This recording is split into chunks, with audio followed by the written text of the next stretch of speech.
नमस्कार, मैं आरबी सिंह यादव और आप देख रहे हैं मेरा YouTube channel RB Singh Yadav editor. आज एक बार फिर मैं मिडिल ईस्ट पर जाकर बात करता हूं। मिडिल ईस्ट में जो हालात हैं वो अभी थमने का नाम नहीं ले रहे हैं। और मैं आपको बता दूं कि 2 दिन पहले, कल का दिन निकला है, परसों की रात 2:30 बजे जो हमला ईरान पर करने की बात कही गई थी, उसकी एक ही दिन में हवा निकल गई। मैंने पहले भी कहा था कि कोई हमला नहीं हुआ है और वो केवल वाहवाही लूटने के लिए इस तरह की बातें की जा रही हैं। बार बार ईरानी सेना का बयान उसमें डाला जा रहा है कि उन्होंने कहा है हमारे ऊपर हमला हुआ है। हकीकत यह है कि कोई हमला हुआ ही नहीं। जो कुछ भी हुआ उसका बदला भी दूसरे दिन 2 देशों ने इजराइल से ले लिया। देखिए, पहला बदला कल इजराइल में एक बस में बैठ कर के वहाँ के सैनिक कहीं निकल रहे थे, कहीं जा रहे थे, तो इजराइल ने जो खबर दी वो ये थी कि उस बस में ट्रक ने टक्कर मारी और उसमें करीब 40-45 जो जवान थे वो सारे घायल हो गए और उसके बाद उनमें से 40 की मौत हो गई। लेकिन इजराइल की जो पुलिस है उसके बयानात ये आ रहे हैं कि सबकी हालत ख़राब है और 40 लोग मारे गए हैं। और पुलिस जो वहाँ की बोल रही है वो ये कह रही है कि ये आतंकी हमला है, टक्कर नहीं मारी है किसी ने किसी को। उसमें ये कहा गया कि हमास की तरफ से बम विस्फोट किया गया है और बम विस्फोट के ज़रिए इस बस को उड़ाने की साजिश की गई। उस साजिश के तहत ये जो हमला हुआ है ये तो एक तो मैं समझता हूँ जो ईरान के ऊपर छींटाकशी की जा रही थी उसका बदला मान लीजिए। चलिए, दूसरी तरफ मैं आपको बता दूं, उसके बाद ही जो परसों 2:30 बजे जो कुछ भी इजराइल ने किया ईरान की तरफ इशारा करके, उसकी ब्रीफिंग कर रहे थे बेंजामिन नेतन्याहू अपने हेडक्वार्टर में बैठ करके। वो बता रहे थे कि हमने किस तरह से ईरान को तबाह कर दिया है और ईरान अब उठ खड़ा नहीं हो सकता दोबारा, और वो इस मामले में कुछ और करेगा तो हम उसे पूरी तरह बर्बाद कर देंगे। जो आपको मालूम है कि नेतन्याहू कितना बड़बोला इंसान है। अपने बड़बोलेपन के लिए, अपनी खुद की साख बचाने के लिए, अपने ऊपर से भ्रष्टाचार की जो छींटे हैं उनको हटाने के लिए वो पूरे देश इजराइल है उसको ही उसने दांव पर लगा दिया है। 1 साल 1 महीना होने जा रहा है। यहाँ पर जो कुछ भी हुआ है उसकी करतूतों की वजह से जो हुआ था। देखिए, पैलेस्टाइन भी कोई खुद अपनी तरफ से किसी से लड़ना नहीं चाहता। वहाँ वो शांति से रहना चाहता है, लेकिन उसको इजराइल ने हमेशा डिस्टर्ब किया। आप कभी से उठा करके देख लीजिए। यासर अराफात एक शांति दूत के रूप में उन्हें नोबेल पुरस्कार मिला था। वो हमारे देश की प्रधानमंत्री श्रीमती इंदिरा गांधी को अपना भाई, अपनी बहन मानते थे। इंदिरा जी भी उनसे राखी बंधवाती थीं और उसे अपना भाई मानती थीं। उसके बाद आपको मालूम है कि विपक्षी नेता के रूप में जब अटल बिहारी वाजपेयी यूनाइटेड नेशंस में गए तो वहाँ उन्होंने इजराइल को एक संप्रभु राष्ट्र कह कर के संबोधित किया था। इस बात को सारा जगत जानता है। मैं अपने भारत के मीडिया के बारे में तो कुछ कहना ही नहीं चाहता, मालूम नहीं क्या बोलते रहते हैं, क्या करते हैं, लेकिन उनका जो भाषण है पब्लिक डोमेन में है, मैंने कई बार आपको दिखाया भी है। तो वो राष्ट्र पूरी तरह से शांति से जीना चाहता है, लेकिन जो इजराइल है उसकी भूख बहुत बड़ी है। वहाँ एक व्यक्ति इस समय जो प्रधानमंत्री है वो पूरी तरह से भ्रष्ट है।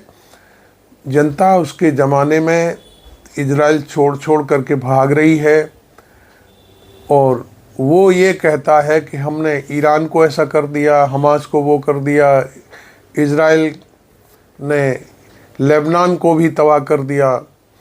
तो उसकी जो भूख है वो अपनी भ्रष्टाचार को दबाने के लिए, अपने ऊपर जो तोहमत आ रही है उन्हें दबाने के लिए उसने सीरिया, लेबनान, हमास और दूसरे जो देश हैं,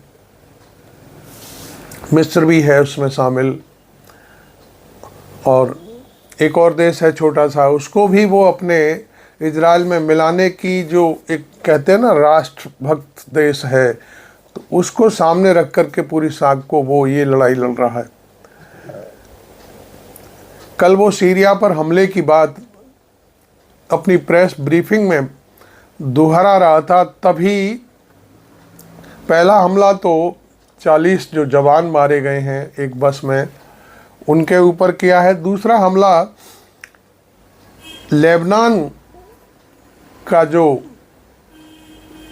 हिजबुल्लाह गुट है उसने करीब 60 से भी ज़्यादा रॉकेट छोड़कर उत्तरी इजराइल को दहशत में डाल दिया, और बीच में ही वो प्रेस कॉन्फ्रेंस छोड़नी पड़ी।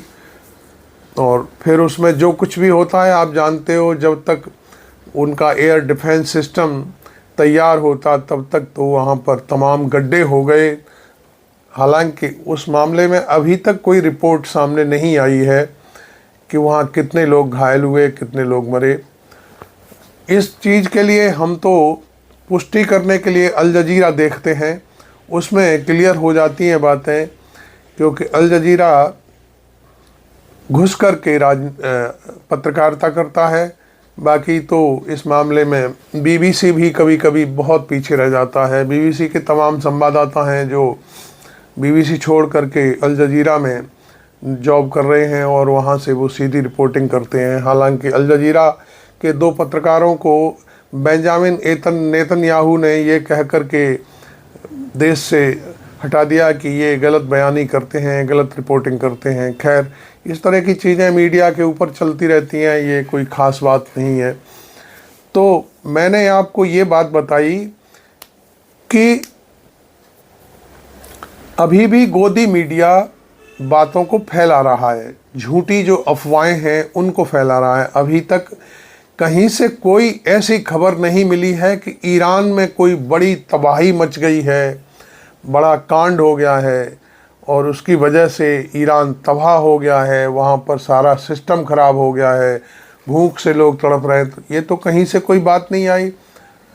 हाँ, ये देखिए इजराइल है, उसमें अपनी प्लानिंग करता रहा होगा, कोई प्लानिंग करी होगी उसने, हो सकता है अपने जेट भेजे हों, फिर वो उनका ईरान का जैसे ही एयर डिफेंस सिस्टम शुरुआत हुई तो भाग खड़े हुए हों। तो ये बातें तो हैं। ईरान ने एक बयान दिया है कि कुछ लोग आने की कोशिश कर रहे थे, घुसने की कोशिश कर रहे थे, उनको विफल कर दिया गया है और वो यहाँ से भाग खड़े हुए हैं।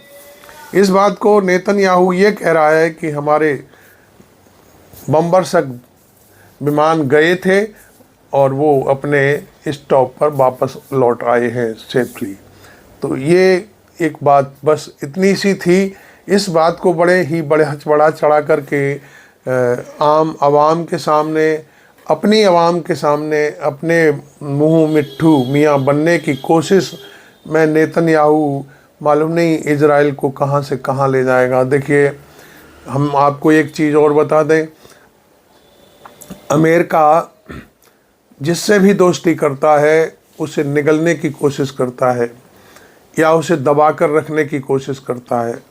अभी मैं कुछ एक रिपोर्ट देख रहा था, उसमें ये बात सामने आई कि उसने भारत को भी चेतावनी दी है कि जो आप भूतिया जो आपकी समुद्री जो जहाज़ होते हैं, भूतिया ट्रिक कहते हैं, मालूम नहीं कुछ इस तरह का शब्द है, वो बंद कर दीजिए।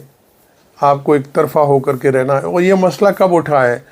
जब भारत के प्रधानमंत्री ब्रिक्स सम्मेलन में रसिया गए हैं, उसके बाद से ये सारी बातें उठी हैं, क्योंकि अमेरिका चाहता है कि भारत इजराइल का साथ दे पूरी तरह से और ईरान से कोई व्यापार ना करे।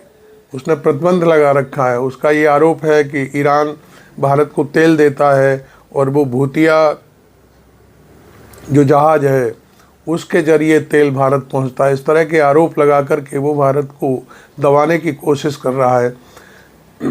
नेचुरल सी बात है भाई, ईरान से हमारे यहाँ तेल आता है और हम उनके यहाँ मसाले भेजते हैं, कपड़े भेजते हैं, बहुत सारी और भी चीज़ें जाती हैं, ये व्यापार है।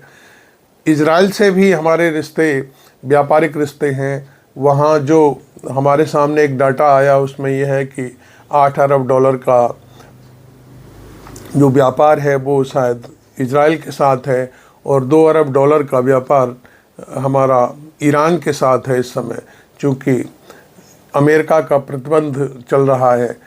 अब हम इस चीज़ को कैसे मान लें कि हम दोनों देशों से भाई मित्रता नहीं रखें? देखिए, हमारा देश ऐसा नहीं है कि नरेंद्र मोदी के आने के बाद शांति का संदेश देता है।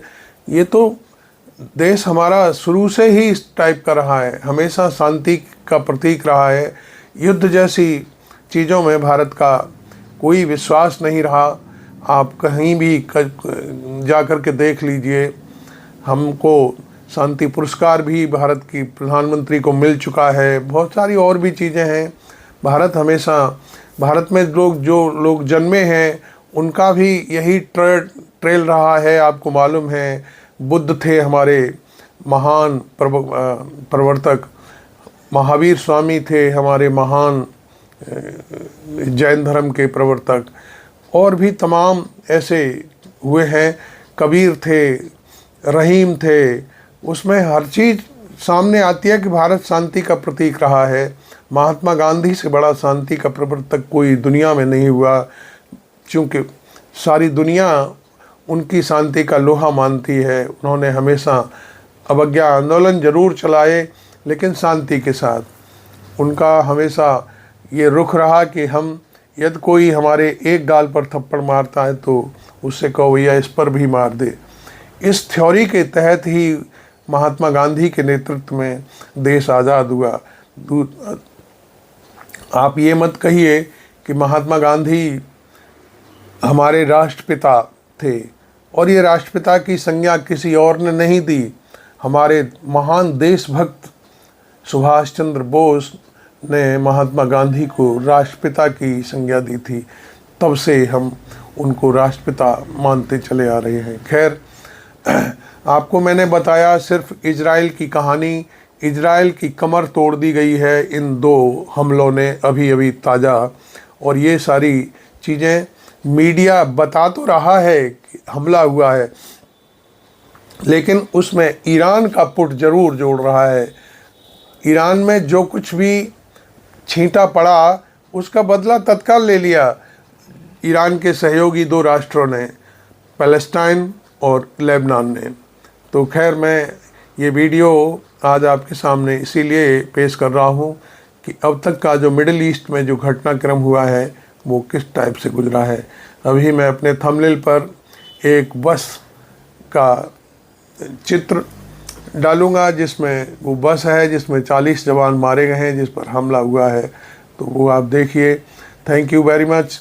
अभी तक आपने मेरा चैनल सब्सक्राइब नहीं किया है तो ज़रूर कर ले, और हमारी इस सूचना आपको यदि अच्छी लगती है तो अपने मित्रों को ज़रूर शेयर करें, भेजें कि हम जो पत्रकारिता करते हैं वो साफ़ सुथरी होती है और सच्ची होती है। हम कहीं इधर उधर से कोई चीज़ फर्जी उठा करके आपके सामने कभी पेश नहीं करते। तो चैनल को सब्सक्राइब करिए, और आपने ये वीडियो सुना है तो उसको अंत में थम्स से लाइक भी ज़रूर करिए। Thank you very much. मैं आरबी सिंह यादव।